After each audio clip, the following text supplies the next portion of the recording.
All right, so let's see, very important reminder, announcement right here. All right, so your programming test number 1 will be tomorrow. And during your enroll lab session, please show up in time and then only go to enroll lab session. Within the session, there's no seating plan. Sit wherever you like. And then your programming test 0 has been released for its marks and feedback. If you want any regrading to be done, please follow the procedure. We're going to handle that offline. And then your priority, of course, during the reading week should be go over lab 1, solution. And also lab 2 will be due next Monday. But I'm also going to give you some detailed walkthrough video to go over the solution. Maybe take advantage of the reading week to go over lab 2 in detail. And then, of course, we also finished the J units and also TDD lectures last time. And today, I will cover also quite a bit of about object equality. You should really study them. And if you notice the calendar, let's now take a look, just to remind you, right? We're following the schedule very closely. There we go. Right, if you go to lecture site, and then go to the semester calendar here. All right. So next week will be the reading week or summer break, they call. My regular office hour, I'll definitely still host an office hour so you guys can talk to me. But may not be the regular one, like a 12:30 to 1:30. I'll be still myself be on campus most of the time. But I will keep you guys posted about some special hours. If you want to speak to me in person specifically, I'll let you know the hours. Okay? But then guys, you can see that after the reading week, we will have your first written test number 1 on June 27th.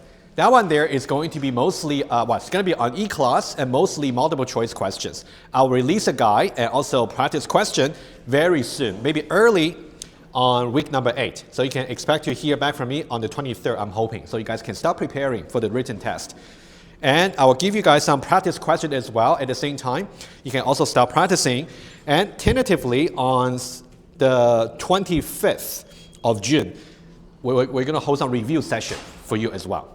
All right, so you can come and then we'll answer your question, go over the practice question, etc. That's really what we hope to help you learning, right?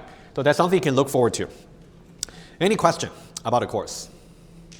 We're kind of halfway, and I would really love to give us enough time to talk about inheritance. But for object equality, it's important subjects, and also aggregation, composition. I'm hoping to finish all these topics, maybe the 2 classes after the reading week. So we spent enough time on the inheritance. So important and so much fun for us to really study together, right? I'll keep you, we'll see how much I can do. Okay. Right, if no further question, let's now take a look at recap, okay, about what we covered last time. And then we'll go from there. So last time we basically finished more examples about J-unit testing. Especially you want to know about what's the expectation. Do you expect some exception to occur or not to occur? And accordingly, you should really put the fail assertion in different places, right? That's something we talk about. And also you want to know how to do the tracing given some implementation that's either incorrect or correct. We have talked about so many scenarios so far. I'll leave the detailed study to you. And then we talk about this exercise over here, which is to say if somehow you use the print line as opposed to, let's say you're trying to print out some error, as opposed to try to fail. Why would it not be satisfactory? Right? So the essence for the answer is you want to think more about the execution flow. If you only do console messages, it doesn't stop you from the execution flow right away. It still allows you to go further, so you may still have contradictory messages printed out to the console. Right? That's something we said last time. You can go over the recording for detail.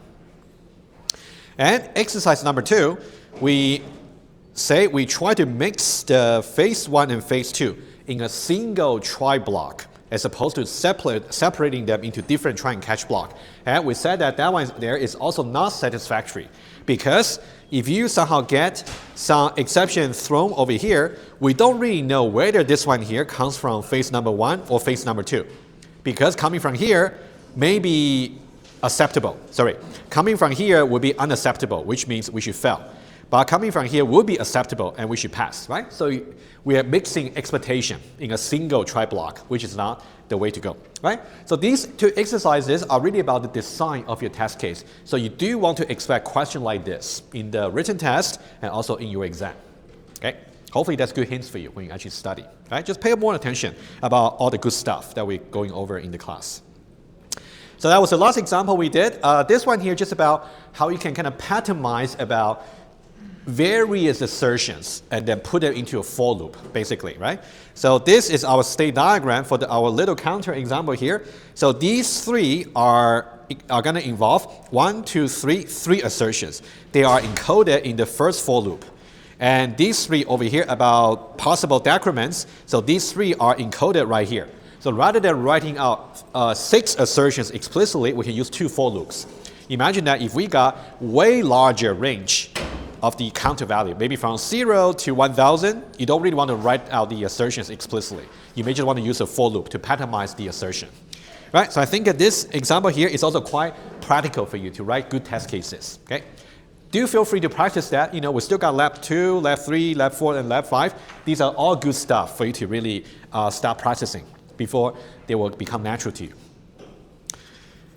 All right, any question about the JUnit lecture? All right, so the JUnit lecture for sure will be covered in the written test number 1. Whatever we cover today surely will be covered as well. I will see how far we can really go. There could be that there might be some relevant examples, example relevant to what we're teaching today, but they're just example, which I cannot really finish today. I might finish that on the Tuesday we come back on the reading week. Those might be covered as well. Okay, but I'll be very precise, once we start the reading week. I'll let you guys know, at least these are the stuff you gotta start studying. There might be some additional stuff, some minor ones, maybe after the reading week. I'll let you know exactly, okay?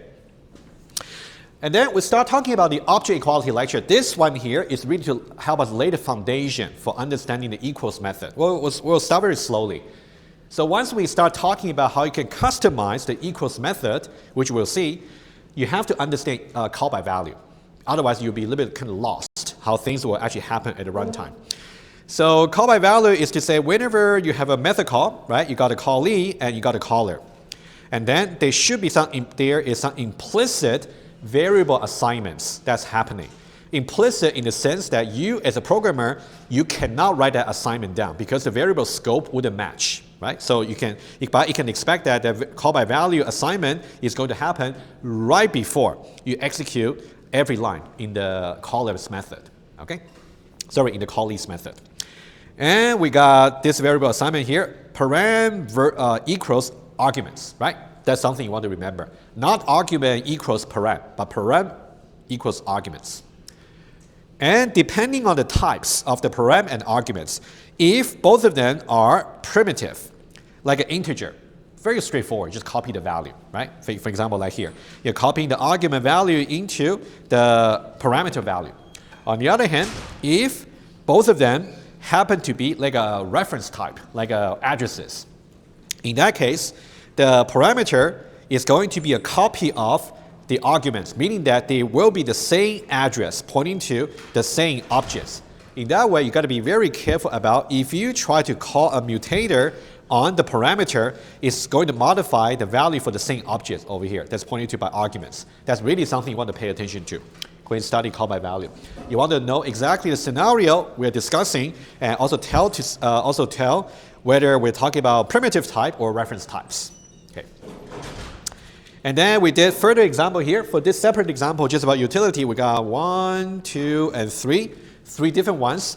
The first one is just about reassigning primitive parameters.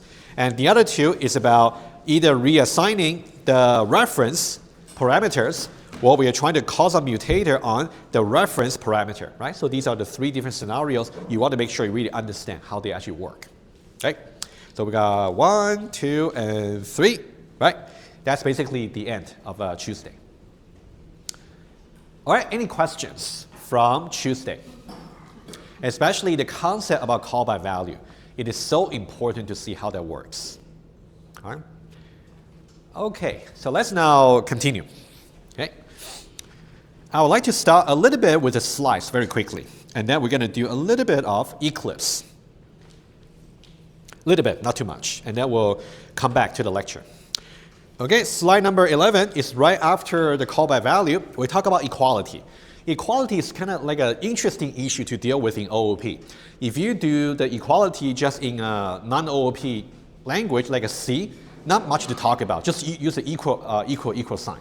But in Java, OOP, you gotta be careful. Let's just do some very basic primitive type. And if you actually got double value, for example, 7.5, you can just use the equal sign. Okay. Let me just summarize this slide here very quickly, right? And then we'll go to some Eclipse. Okay, let me just do this slide here very quickly with you guys. Okay, so here, we talk about equality.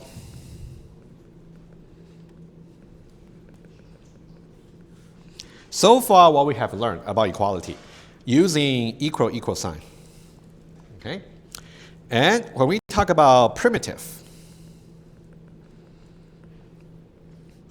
for example, I might have integer I is equal to maybe 23, and integer j is equal to 46. They're just different values, and then I can compare I equals j. It's a Boolean expression, right? It's going to return either true or false. Of course, in this case, it's going to be false. Just compare the values 23 and 46. Very straightforward, right? You can also compare Booleans, you can compare characters, you can also compare doubles. Reference type is where things might get a little bit more interesting. When I get reference type, okay, let's use our point example. Let's say we got point P1 equals a new point.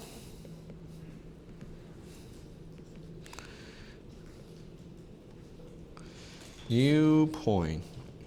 And let's say over here is 3, 4. And then we got another point here, P2, a new point. Let's also make it 3, 4. They seem to be the same point on a 2D plane because they have the x coordinates 3 and the y coordinates 4. However, so far we learned about only one way to compare them, which would be, I can say, for example, P1 equals P2. But we know pretty well this one here is going to be false because the equals over here is only going to compare the values of their addresses, right?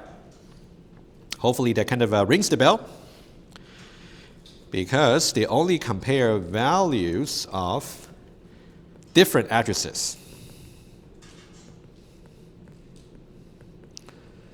Well, if you want to visualize it, why not, right? You can think about P1 and P2. They're simply just pointing to different point objects, right? So different boxes, basically, right? So they're just different. On the other hand, if you actually got, let's say, another point, if I say point, let's say P3 equals P1, and then if I say P3 equals P1 afterwards, I will know that it should be true, right? That's got about the aliasing that we spoke about. Because P3 equals P1, over here, P3 is just going to copy the value of the address that is stored in P1. Diagrammatically, it's just going to point to the same objects, right? That's something we know pretty well. And make sure you also review this kind of stuff. It will be very useful for your written tests later, okay? So that's kind of the basic, okay, about how you can use the equal sign. But now, we got to learn something new. In the case of the primitive value, that's pretty much it. You can only use equal. But for the reference type over here, there's another thing called equals method. Let me just write it out, okay? You want to know very well about equal, comparing the addresses. Number 2, about there is a method called equals. Okay, I'll get to it in just one moment. Okay, so these are the two things you have to worry about whenever you talk about reference type. And it would be a compilation error if you try to apply the equals method on primitive type. For example, so when you talk about primitive over here, okay, you only talk about equals. On the other hand, if you talk about the equals method, it simply wouldn't even compile, right? I'll just say no. For example, let's say you got I and j over here. if you try to do something like I dot equals j, it's not going to compile. Simply because integer, they're primitive type. You cannot call any method in primitive type. They are not even objects, right? Notice that this will be a compilation error. But I will encourage you to try. Just don't take my words for granted. Okay, give it a try. So what we're going to focus on for the rest of the lecture is going to be how we can understand about these two. They kind of play with each other quite often, right? You got to be very clear about what's going on. Okay. And so that's basically slide number 11, and then we're going to talk about, okay, that's good, okay. Let me start with some example quickly, and then I will do a little bit Eclipse to show you how you can reproduce.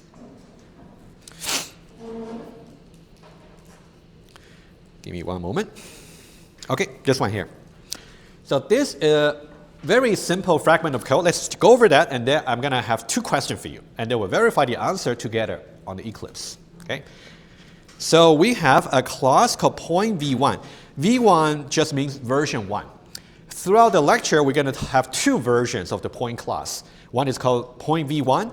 The other one is called point v2, right? So let's be consistent. Point v1 has just this. So we got two attributes, x and y.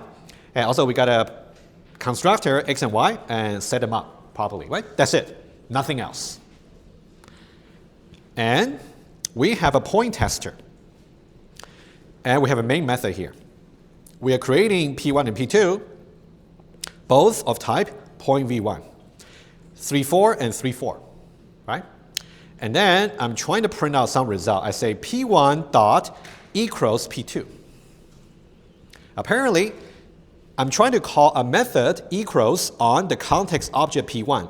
P1 was declared to be point v1, right? I'm calling this equals method here. Equals method is being called, and I'm calling that on the context object P1. P1 was declared to be of type point v1. So that means I should really go back to the point v1 to see whether or not the equals method exists in there, right? That's kind of normal procedure, right? Otherwise, if you're calling a method that's not even declared in the type of the context object you're calling, it should be compilation error, right? Here's a question. Based on what I just said, do you think the point tester here is going to compile? Or is it going to not compile, complaining that the equals method here is not declared in point v1? That's question one. Yeah, go ahead. I think it would still compile. Yeah, it will compile. Object equals. Yeah, that's okay. Yeah, you're just going a little bit too far. That's okay. Yeah, it will compile. Okay, no problem. Okay, I'll just say answer first. We'll verify that together. Okay, on the Eclipse. That's okay. Yes, it will compile. And you also said the answer to question 2. Okay, but let's just solve it at one go. Number one, this is going to compile. It's not going to complain that equals method was not declared in point v1. Then where does equals method come from if that's not even declared in point v1? It turns out there is a special class you guys will have to know from today. It's called the object class. Okay, I'll also talk about it in just one moment. Okay, it's something called an object class. And the object class, we'll talk a little bit more about it when we get to inheritance. I mean, much more about it when we talk about inheritance. But we'll just talk just enough about it in this lecture here. But just remember there's a class called objects. Let's now do a little bit of verification in Eclipse. I will also make this source code available to you a little bit after today. So what I did was I have two classes. I got point v1, right? So point v1, I got x, I got y, also I got point v1 constructor, nothing else. There's no explicit declaration of equals method, not at all. And I got point tester over here. You can see I'm creating point v1 objects over here, p1 and p2, and I'm simply calling the equals method right here. And there is no red cross, red underline for the project, meaning that everything compiles, right? So now the question is, how do we find out which class the equals method come from? We're going to use the debugger to find this out. Okay? Before that, I got to say that somehow my Eclipse was not set up in the most ideal way. So I'm going to show you how you should really verify that. Maybe try your own Eclipse, might be okay, but I think there's enough information for us to get convinced. Number one, everything compiles now. So that means the equals method should come from somewhere, even though you did not explicitly declare that in point V1. That's point number one. Point number two, where does it come from? So what we should do is we'll put a breakpoint right here when we actually call P1 dot equals P2. So when we launch the debugger, we're going to step into this equals method and see where that comes from. All right, that's what we'll do. All right, if we actually do this one here, and you just launch the debugger, okay? Yeah, let me switch to the debug perspective right here. And then it's going to pause at line number 6. Okay, I think it does. Okay, now we're in line number 6. You can see we got P1 and P2. If you look at P1 and P2, they print out their addresses. You can see their addresses are different, right? Now, if I step into it, we want to see where that equals method comes from, okay? As soon as I step into, that's why I said my Eclipse was not set up in the most ideal way, okay?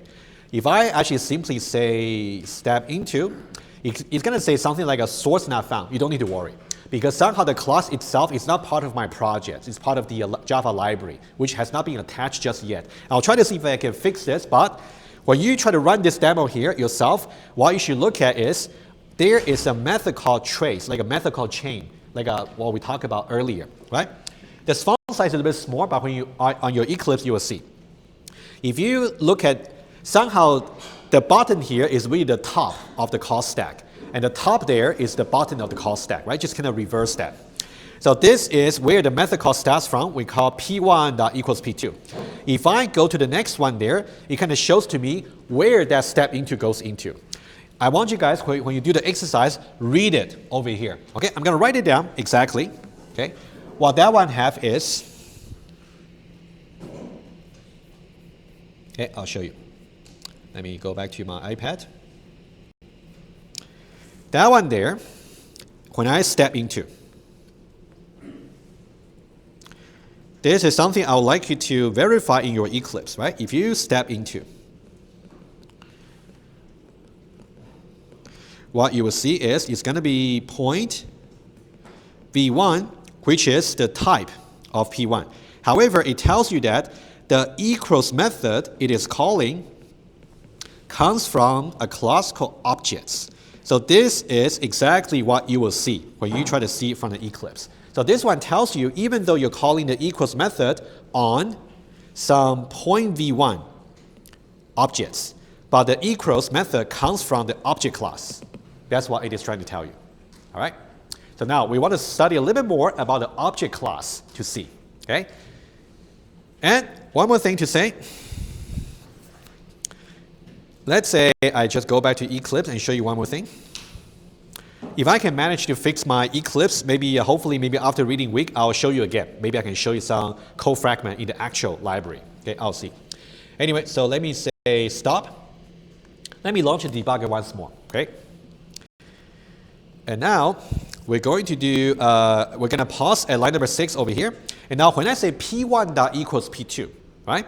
If you recall what P1 and P2 look like, they look like this. So let me see over here. Okay. They look like 3, 4 and 3, 4. And we say P1 dot equals P2. Now, should it be true or false? True, maybe because we are talking about 3 and 3, 4 and 4. They are really the same points. False, because they are different references, right? You can see depending on which angle we are considering equality, we might get different result.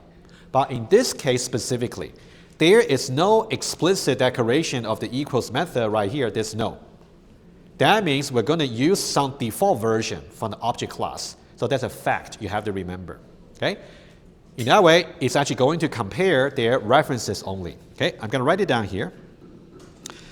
So this here is just going to boil down into P1 equals P2. So whenever you get to the equals method in the object class, it's always going to compare the reference between the context objects and the arguments. Compare P1 and P2 using their addresses. That's something you want to remember. Okay? So P1 equals P2 is the definition. from the equals method in object class.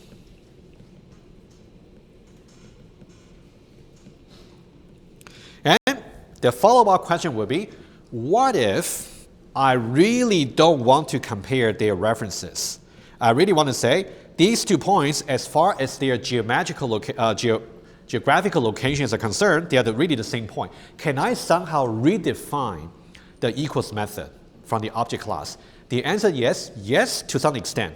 You have to somehow introduce some explicit redecoration of the equals method here. From that redefinition, you have to say something about how you can compare the 2 points using their x and y value, as opposed to equals equals. That's basically the storyline we're going to focus on for this lecture here. Right? This is just a very high-level description. All right? Any questions so far? Kind of confusion? All right? Let's go a little bit more. Right here. Right? So this one here is going to give you a little bit more context. Right? This one is basically what we're going to end up having. And we're going to dive very deep into each one of them in just one moment. There is a keyword here called extends. Okay? Extends. It's to do with inheritance, which I wouldn't want to touch too deep right now, because we're going to talk about extends very heavily after the reading week, right? So whenever you see extends in this context over here, what does that mean? That means, if you can see the arrow here, points from one thing into another, okay? Points from one thing into another, okay? So this side and this side of the arrow here is something called parent class or superclass. So this is called parent class or superclass. And the other end of the arrow is called the subclass or child class. The other end is called the sub or child class. And here as well is called a sub or child class. So we say that object is a parent class of point v1. Object is a parent class of point v2. Symmetrically, point v1 is a child class of objects, and also point v2 is a child class of objects, right? You can say either way. What's so special about a parent class? By definition, everything you define in the parent class will be inherited to the child class. Pretty much like real life, right? We can inherit certain features from our parents or grandparents, something like that. Okay? So this is so important to really make a note right here. Everything we declare in the parent class will be so-called inherited to the child class. What this means is, in the object class, there is a method called equals. That's exactly the equals that we spoke about earlier. All right? The equals method, by default, will be inherited to every of its subclass. Oh, there's another thing which you will see in the slides. In Java, object class is already there. It's part of the Java API. By definition, object class is a parent class for every class. Every class. Okay? So point v1 is going to inherit the equals method. And also point v2 is also going to inherit the equals method. But what's the difference now? Point v1 itself does not have any equals method, as we saw earlier. So whatever it inherits from the equals method about the object class is going to use that version. Number one.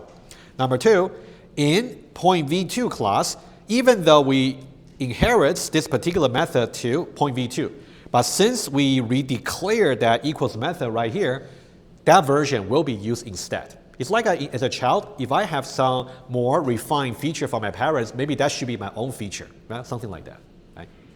I'll write it down and just give you a little more intuition. Of course, we're going to see exactly how things will work programmatically. Okay, so let's start with the first one. So when I talk about this one here, number one, no explicit declaration of the equals method. Number two, as a consequence, the equals method that's inherited from the object class, the parent class, will be used. the version of equals from objects is used. So you really want to think about the equals here is part of the point V1 because it's inherited. That's about this side. What about this side over here? Okay, you can think about, first of all, this equals method, yes, it is still inherited to point V2. However, the rule is if the child also decides to somehow, that we call override or redefine something that's inherited, this version will be considered the child's version instead. Okay, already there. So this one here, the equals method right here, okay. So I'll put it here. Number one, there is an explicit declaration of the equals method. Number one.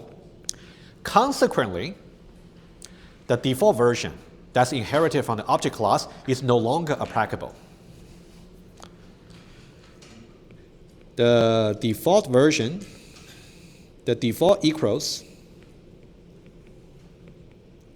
from the objects no longer applicable.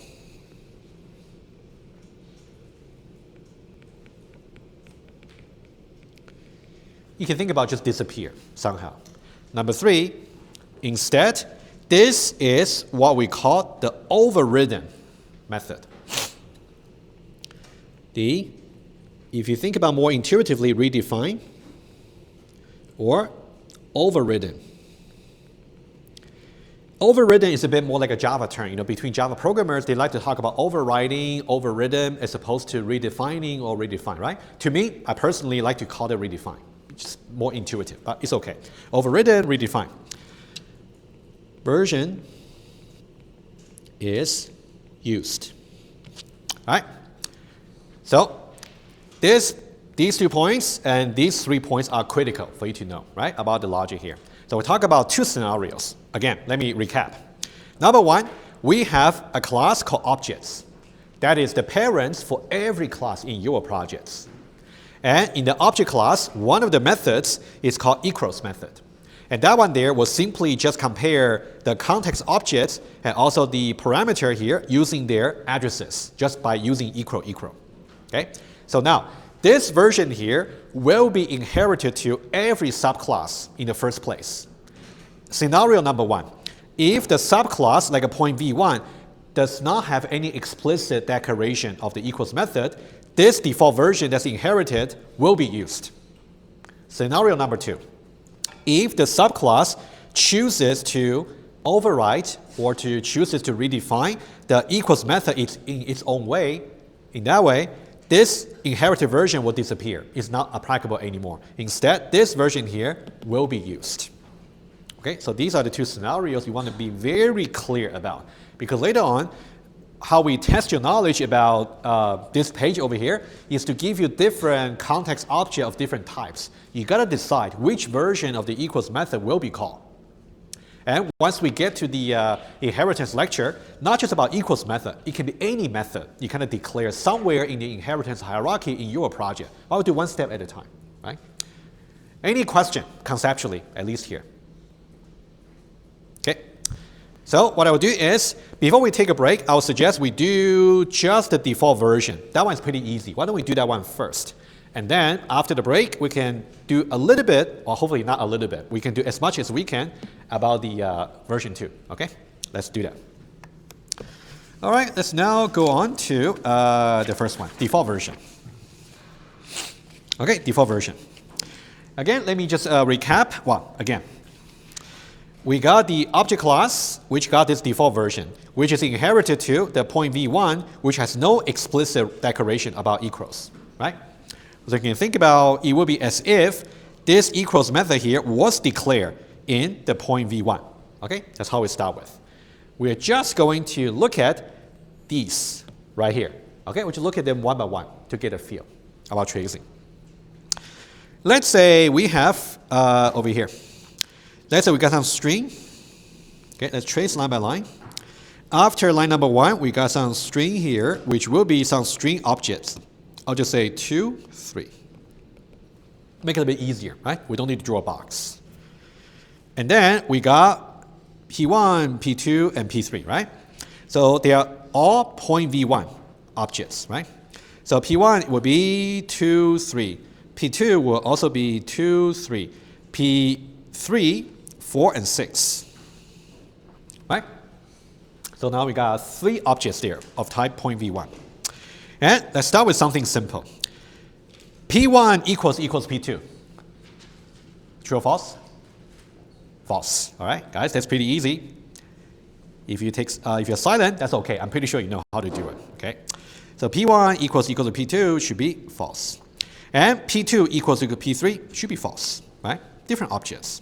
Not a problem. Okay. And let's now do a series of method calls. Equals. But I can tell you that for all of them, you can see, I'll try to present in a more efficient way. You can see here, the context object for the equals method here are all P1, right?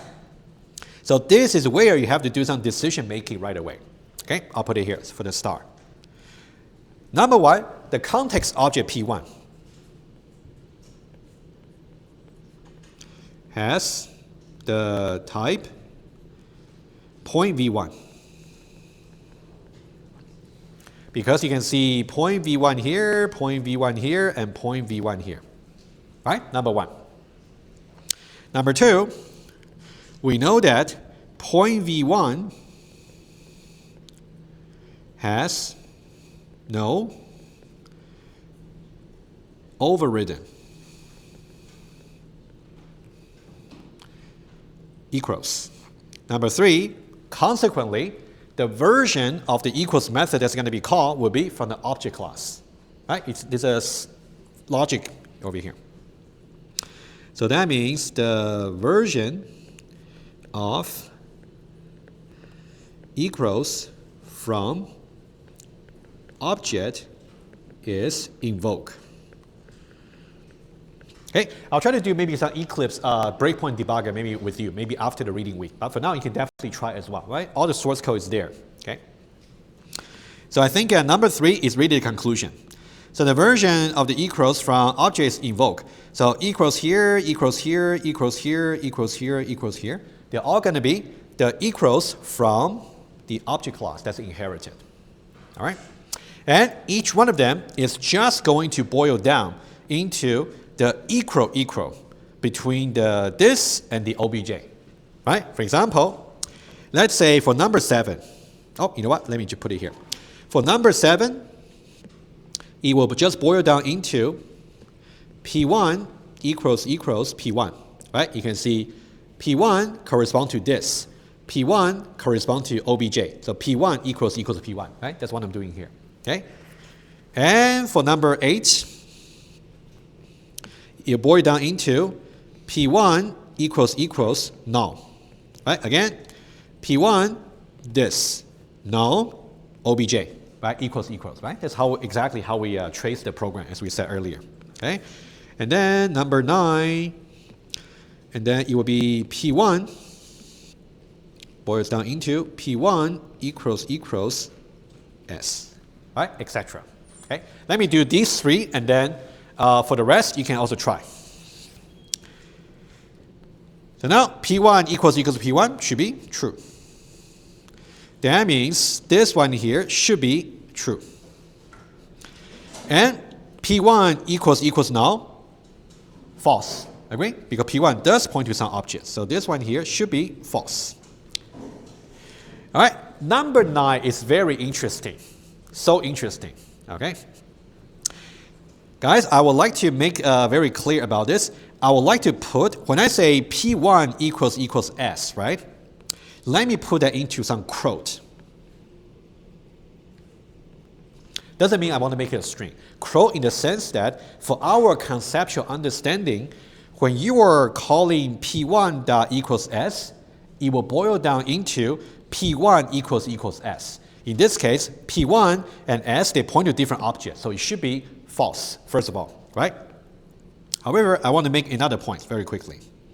So this one here should be false, meaning that this one here should also be false, right? For number 10 and 11, you can do it on your own. But let me just make that point specifically, okay? Let's say this. If I say point V1 and P1, which will be some new objects, etc. Okay, and then we got string S, which will be some string object here, right? You can think about P1 is pointing to some object over here, and also S is pointing to some object over here. And if you remember our tracing convention, whenever we are trying to trace an object, we should really put the title here, corresponding to their type, right? For P1, it should be point V1. For S, it should be a string, different type.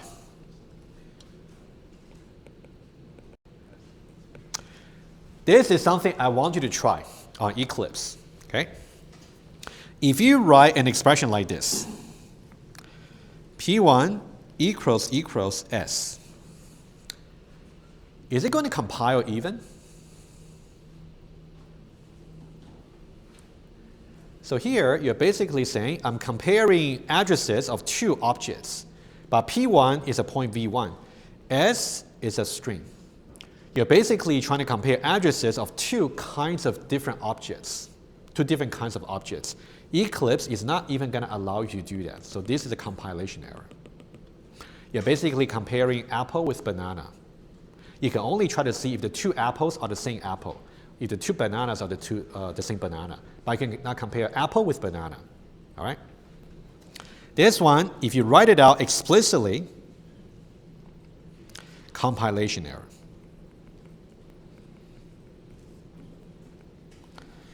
Because P1 and S have different type.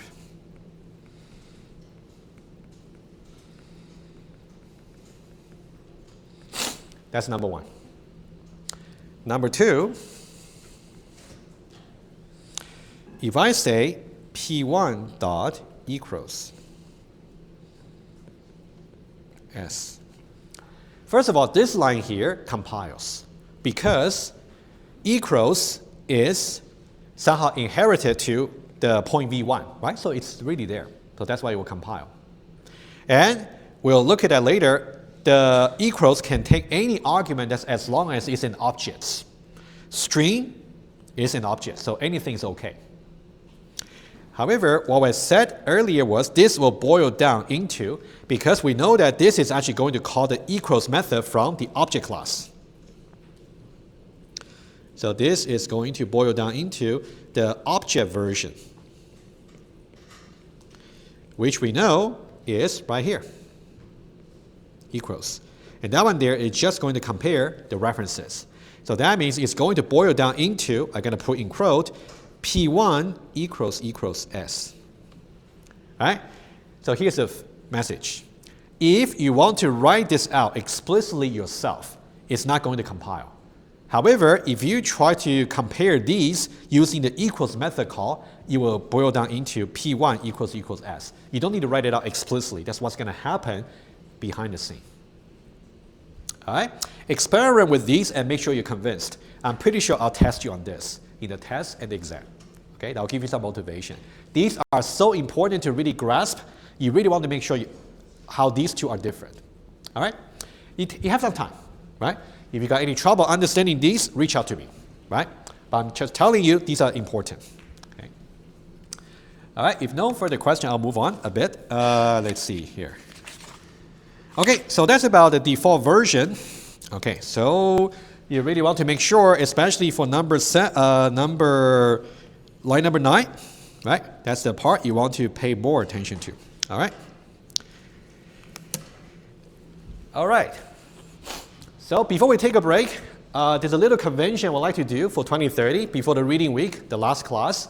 I would like to play a magic trick in front of you guys, all right? Just before we take a break, okay? And I will need 2 volunteers. How about 1 boy, 1 girl? Don't be shy. 1 boy, 1 girl. Okay, just come over.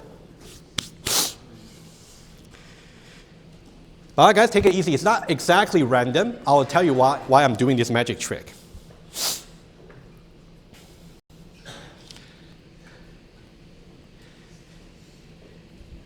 Okay, so yeah, come over.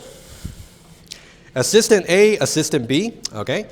I will need 1 assistant who's going to help me with the actual magic. I will need another one who's going to be a doorkeeper somehow. Why don't you guys decide who's going to be a door keeper? I'm okay with either. Okay, let's go. Okay, how many rounds? 1.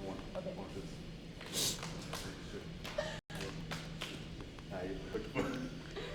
Okay, all right, sounds good. Okay, oh, shouldn't show you this. That's an actual magic secret, okay?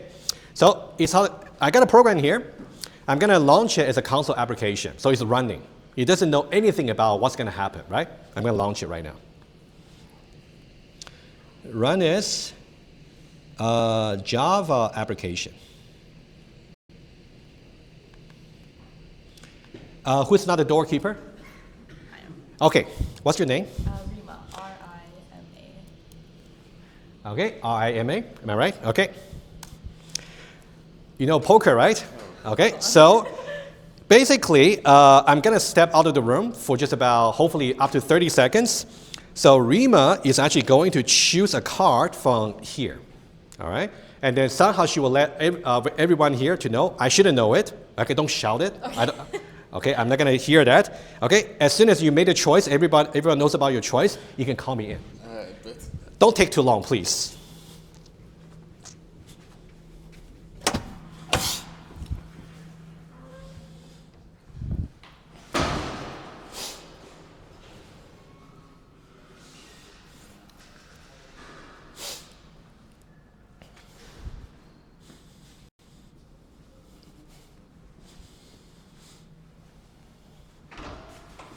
All right.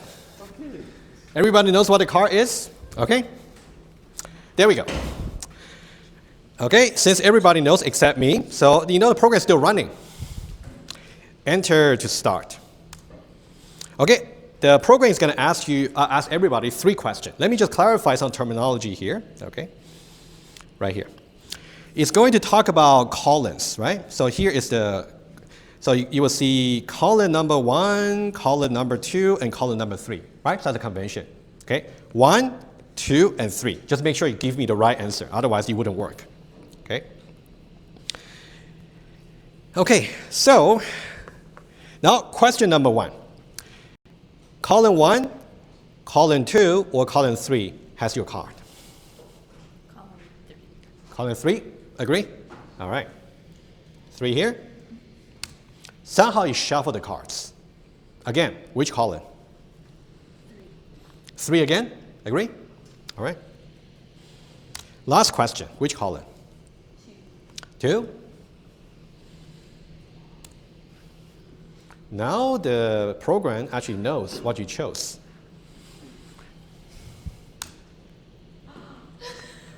Magic, guys, magic. All right. Okay, good, done. All right, thank you so much. Thank you. This one here, wow, thank you. Thank you. This one here, the reason I'm doing this, because usually I would like students to do a little bit challenge, not exactly OOP, but I think this one here appear to be logic, but, appear to be magic, but behind the scenes is really logic, okay? I'm going to give you guys some reference there about how the logic works. It's actually one of the card tricks that usually people play with kids. I think this is the site to actually show you how exactly the trick actually will work. And to really logically reason about it, you will need some idea about loop invariance, which you will learn in 31.1. But anyway, I wouldn't touch that. All right? So this is a challenge that has no associated mark. It's only about your curiosity. You know about the site, which I'll make available to you. Also, when I post the recording for today, you will know exactly how the program is supposed to work. I'm hoping that by the end of the semester, some of you may show me how you implement that particular program. And here's the criterion. As few lines as possible.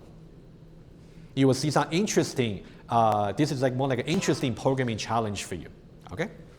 You can maybe create as many classes you like, player, card, deck, dealer, assistant, whatever you like, but the actual logic there is kind of interesting part. I'd like you to maybe take a look. All right? Alrighty, why don't we pause the recording and take a short break. All right, so before the break, we actually spoke about the default version of the equals method. So when your class has no explicit declaration or redefinition or overriding of the equals method, it's going to use the default version inherited from the object class, which will only compare references, like addresses. Let's now get to the more interesting branch where you may want to customize the equals method.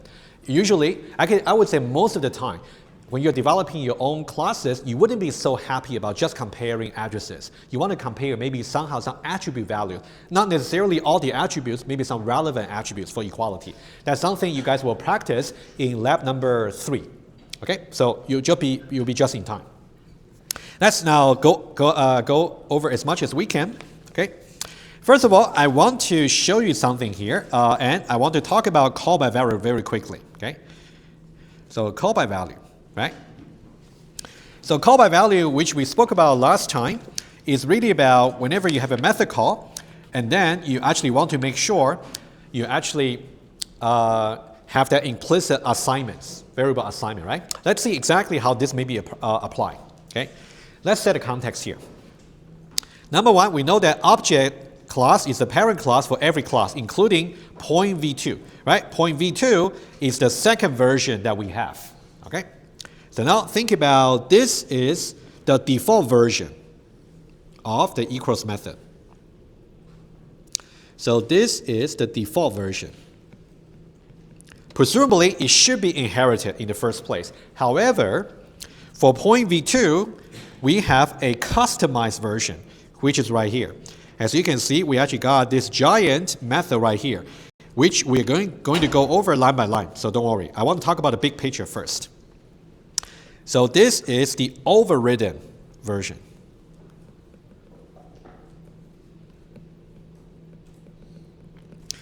As soon as we got an overridden version, that means what? For example, let's say, if you just take one of the method call right here, let's say right here, okay? If you take a look at this one here specifically, right? Let's not worry about exactly how that line should really evaluate to false or true. It's not the point here. If you look at that, the context object P2 was declared as point v2. At the runtime, it's going to be using the constructor point v2, right? You know it's a point v2 objects. And which version of the equals method is it going to call, right? Should it be this version or this version? It should be the customized version, right? Because that one there is overridden, all right? So that one there, so this here will be the version, the overridden version from the point v2 class. All right, and then how is call by value relevant here? Let's now take a look. Remember, call by value is going to happen whenever you have a method call, right? Let's see the following. Let's say I got P2 dot equals P3, right? Right here. And also I got my equals method here, so they should be somehow connected, right? Somehow they are connected right here, okay? That's the call by value, okay? I'm going to write it down exactly what that call by value should be. So that one there, call by value. The parameter obj should be assigned to the arguments P3.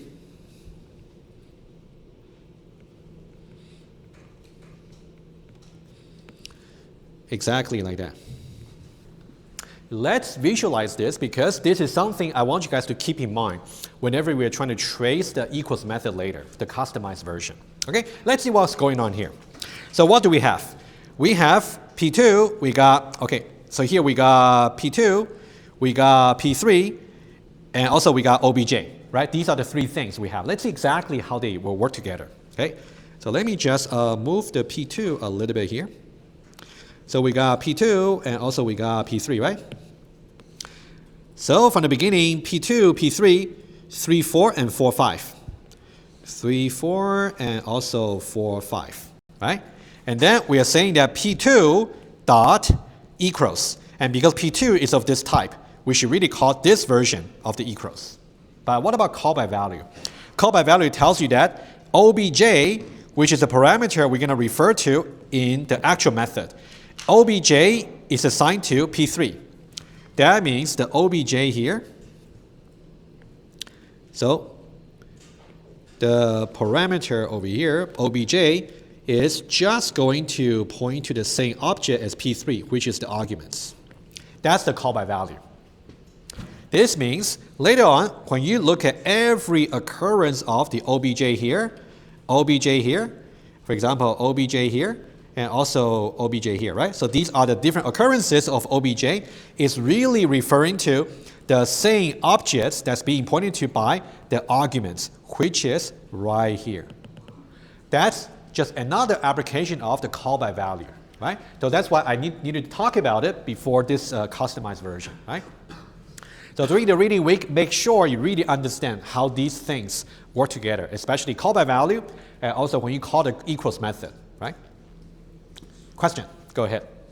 On the overridden method, Yeah. the parameter is set to have the type of object.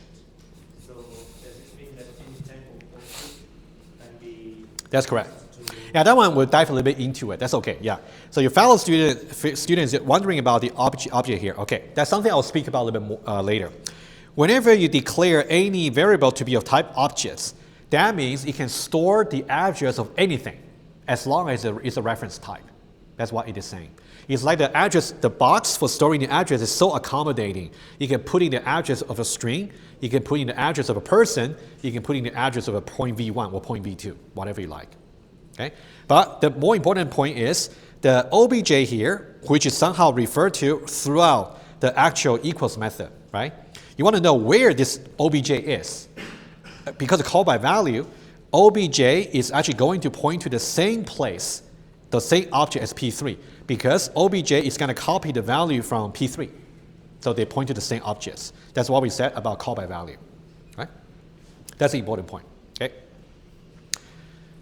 All right, any question about call by value and calling the equals method, right? That's something worth clarifying first, all right? If you already kind of feel it's like spinning your brain, that's actually normal, right? These things get a little bit more complicated, but you just need some time to struggle and digest, okay? Let's now talk about each line in the overridden method, okay? Each one of them. Let's talk about it. Okay, so they will be, before I do that, okay, let me just tell you first, this will be the roadmap. We got phase number 1. We got phase number 2. We got phase number 3. And then we got phase number 4. So these are the 4 phases of a standard equals method you have to do for lab number 3. Okay? Well, I'm hoping to cover, hopefully, at least the 2 phases over here. Maybe we can cover the other 2 phases, maybe when we come back. But you can feel free to actually go over the slides. It's also there, right? In order to proceed with your lab. Let's see how far we can go to. All right, so these are the 4 phases. And I'm going to talk about phase by phase, and as soon as I'm finished one phase, we can look at some example right away. Phase number 1. So here, the equals method here is saying that if I want to compare this and OBJ, first of all, let's just check to see whether they are the same objects. If this equals OBJ, I know that they are exactly the same objects. So of course, equals should be true. So this one here just corresponds to the default version of the equals method from the object class. I'm doing that still, but I'm going to do something additional later as well. So I'm not really contradicting myself. I'm just saying at least if they're the same objects, of course they should be equal, right? So this one here is really saying, right, think about how we can visualize this. if this condition here is actually true, that means I actually got, well, think about what's going to happen here. You might say P1 dot equals, let's say P1 dot equals P2. Let's say that's what you call, right? Call by value, right? So I know that this object over here is being pointed to by P2, which is the arguments. Because of call by value, I know that OBJ, the parameter, should be also pointing to the same object here, right? That's how we start with the method call. And now if I say this equals OBJ, I'm basically saying this, the context objects, which is P1, right, is really pointing to just the same objects as OBJ. Right here. If that's the case, I would know P1 and P2 are really pointing to the same objects. If they are really the same objects, an object should be equal to itself. All right? In this case, an objects should be equal to itself. It is something called reflexivity, which you will see later in the slides. But that's a little bit more formal. We can get there a little bit later. Okay? But that's the first one. Pretty straightforward. If the objects, if the context objects and the arguments are the same object addresses, they should be the same objects. I mean, they should be equal. All right? Let's look at one example right away for phase number 1. Okay, let's only look at line number 7. Only this one here. Okay, line number 7. Okay, if we look at here, we're going to get P1 and P1. Okay, that one's easy. Okay, so we got P1 and P1. So P1 is of type point V2, right? And then we got 2, 3. So 2 and 3. Only P1 here is relevant. So for P2 and P3, I don't need them, right? For tracing purpose, I don't need them, just P1. Okay. So now here we want to do the same analysis. Which version of the equals are we going to call? Look at the context object here. Okay, P1 over here is an objects of type. Look at the title of the box. Point V2, right here.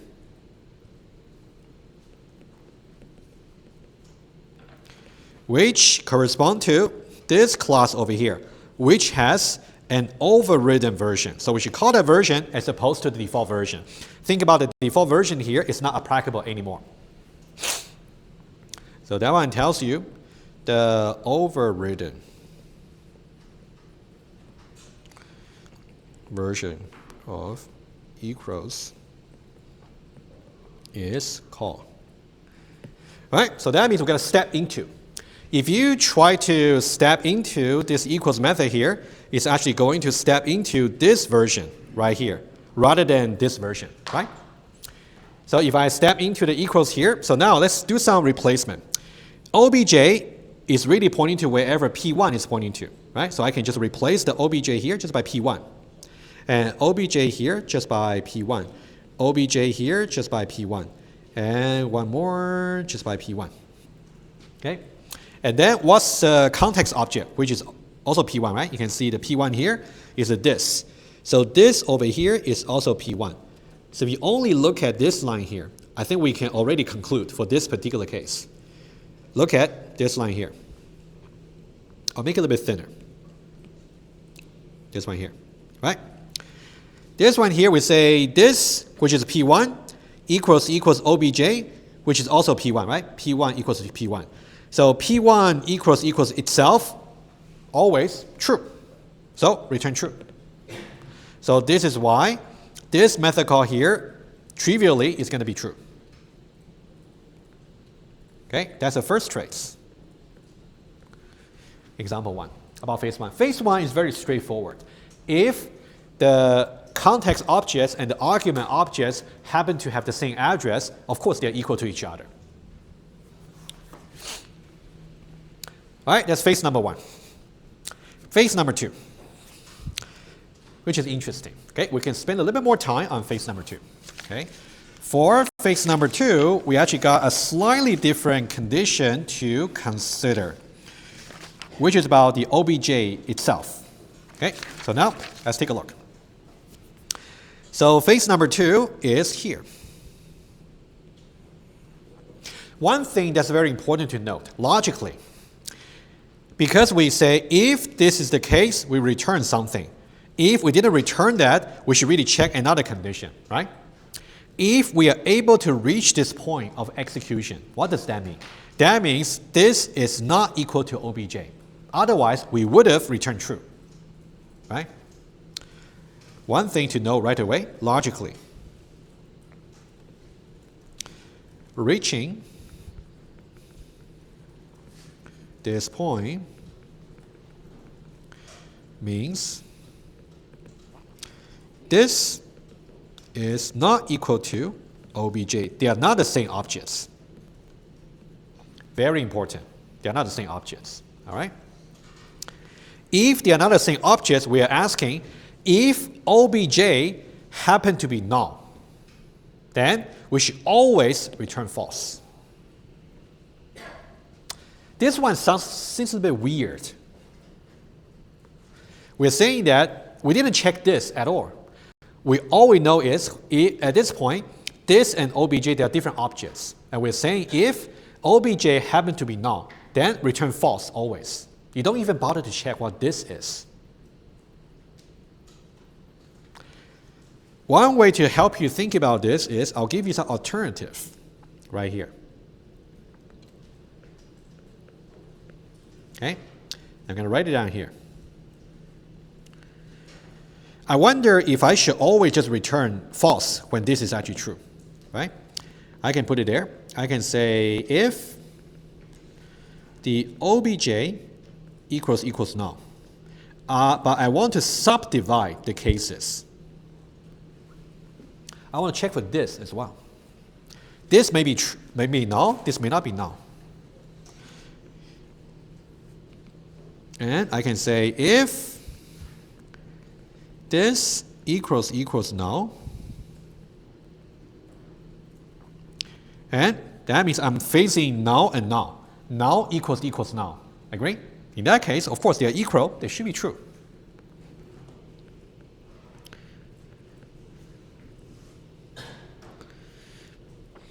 Otherwise, if this is not equal to null, otherwise, if this is not equal to null, in that way, I got null and not null. Should be false, right? I'm just being a little bit more like a case analysis about what's going on here.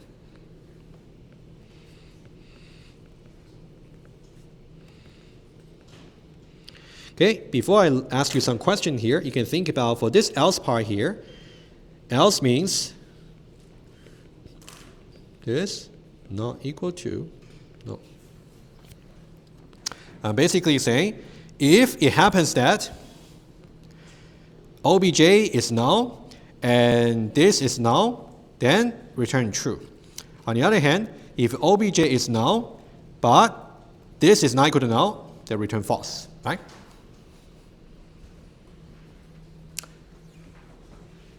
Is the alternative version making sense? It's a very important question here, actually. I can tell you that the alternative version there is also correct. However, it appears to be a little bit silly, a bit redundant. But that's something I would like to see if any one of you can tell me why. I think the alternative version will only make sense if you just declare a variable of type of object point. No, nothing to do with that. No. Nothing to do with that. Go ahead, please. When you're calling a method on an object, it can't be null or else it will result in a null pointer. Ah, that's brilliant. That's exactly what I wanted to hear. Your fellow student said something exactly right. All right? The alternative version there is correct. However, it's totally redundant. Okay? Let me just elaborate on what your fellow student just said. Number one, This part here is totally redundant. Oh, you know what? Let me just use a maybe highlighter to show to you. This part here, okay, impossible to reach.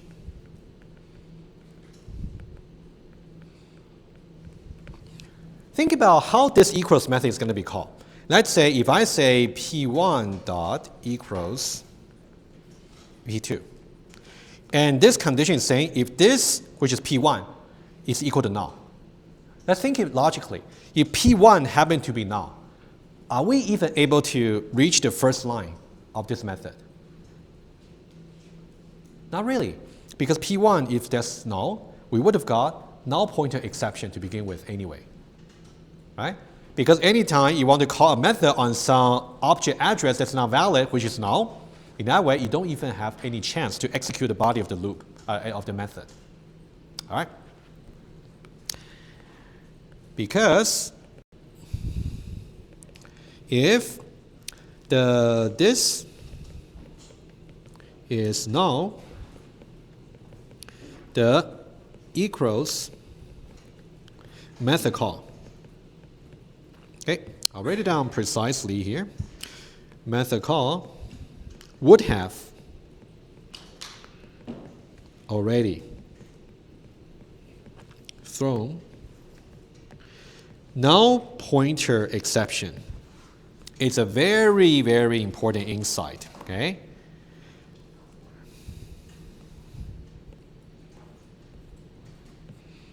Okay, impossible to reach, right?